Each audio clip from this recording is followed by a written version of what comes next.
What's going on, everyone? Jeremy here from The Quartering. I hope you're having a good day.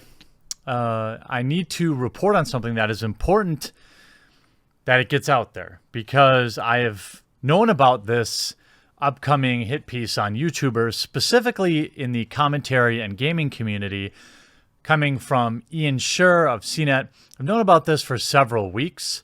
I was waiting to see if the smear merchant would bother reaching out to me directly. And this morning he did.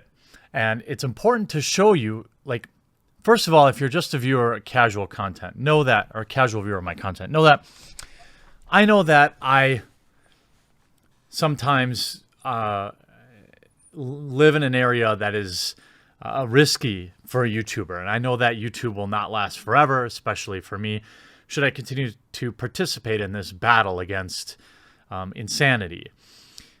I'm comfortable with that. That's why I didn't quit my day job. That's why I'll never quit my day job. That's why every penny that this channel comes in after taxes, brings in after taxes, I use to pay down my debts, pay off my bills, and build a future for my family.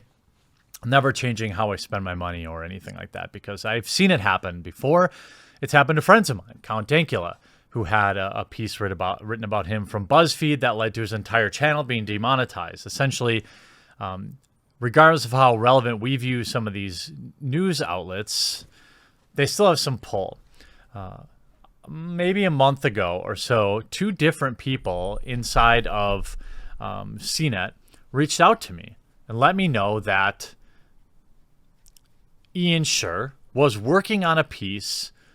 This is what will be crazy. So I'm going to ask that you, if you like it, remember to like this video, and if you can share it so other YouTubers and other content creators know how these smear merchants work, the better.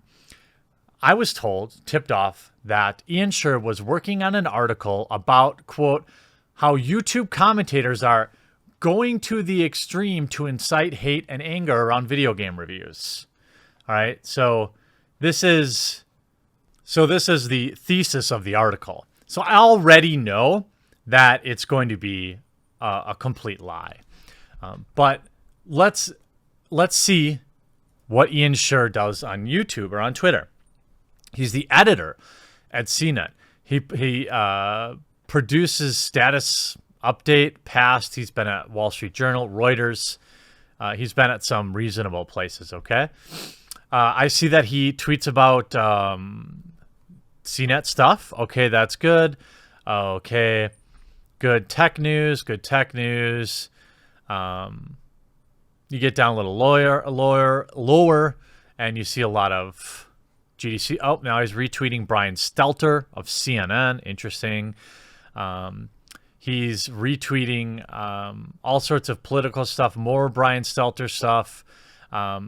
And also, interestingly enough, he retweeted Dean Takahashi, the man that is a joke in the video game industry.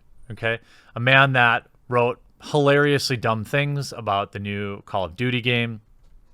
Ian Scher has also retweeted Carlos Maza, a man that is openly talking about and trying to pressure Google into deplatforming Steven Crowder. Now, I don't care if you like him or not. I don't really watch his content on the regular. It doesn't matter. He has said some things that Steven Crowder should know better, but he has not said anything that I think is warranting of this guy coming out to say that, you know, he's mad that YouTube will allow him to exist. He's tried to flag his videos, and this is what a reporter is retweeting. So we know where Ian Scher, we know where his mind is at. Okay, I looked into this guy long ago. I know what he's all about.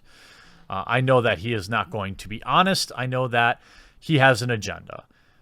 Well, this morning I got an email from Ian, and remember,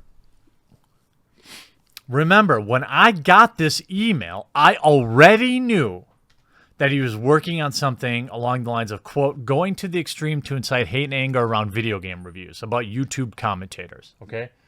I want you to see how he presents it to me.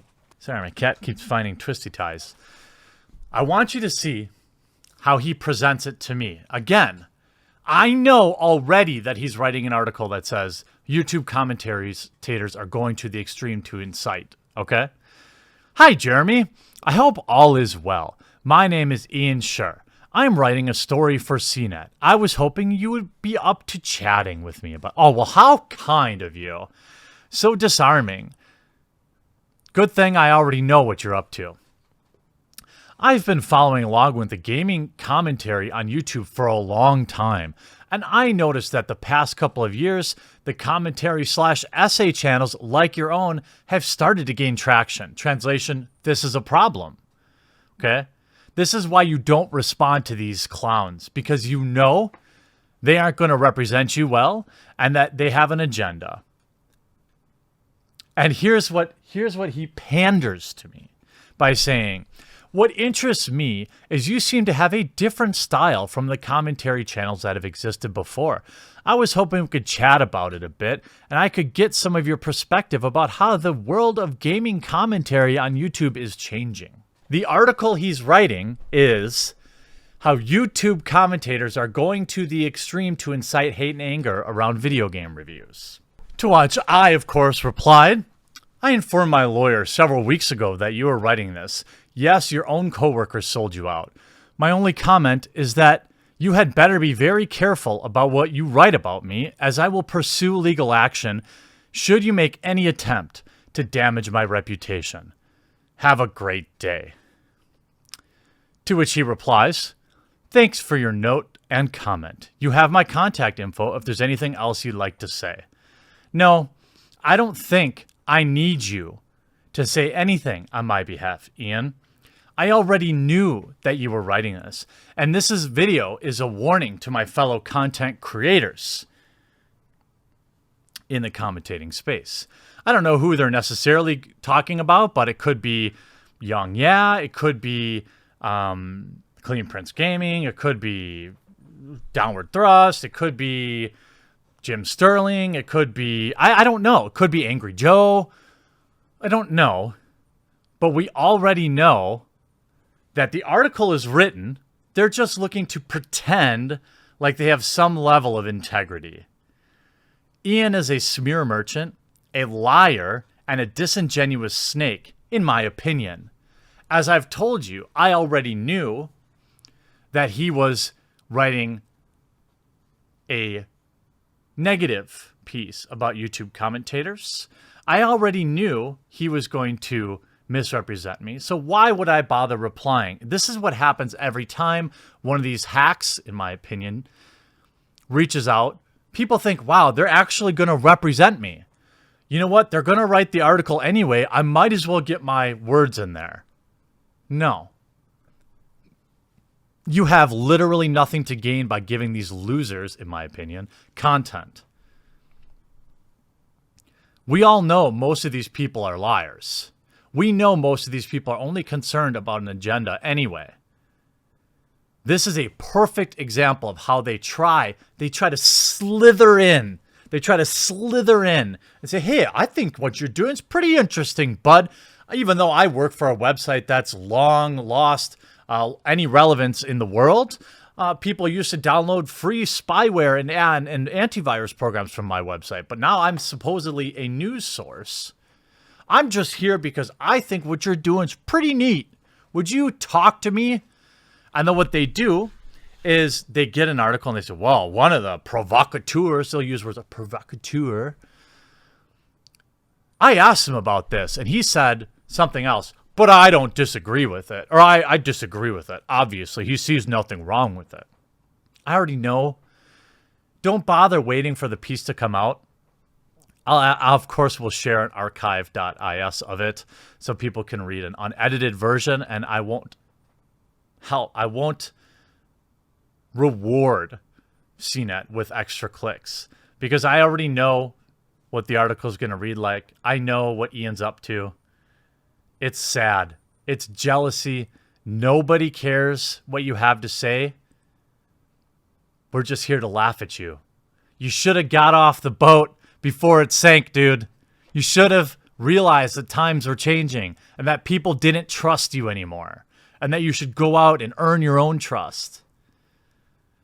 But you've shown yourself as someone who shouldn't be trusted, as somebody who would snakily reach out, even though you're already writing the lies. Can't wait for it to come out, Ian. Can't wait. Bill can't wait either. Hope you have a great day. Hope you enjoyed this video. We'll talk to you again real soon.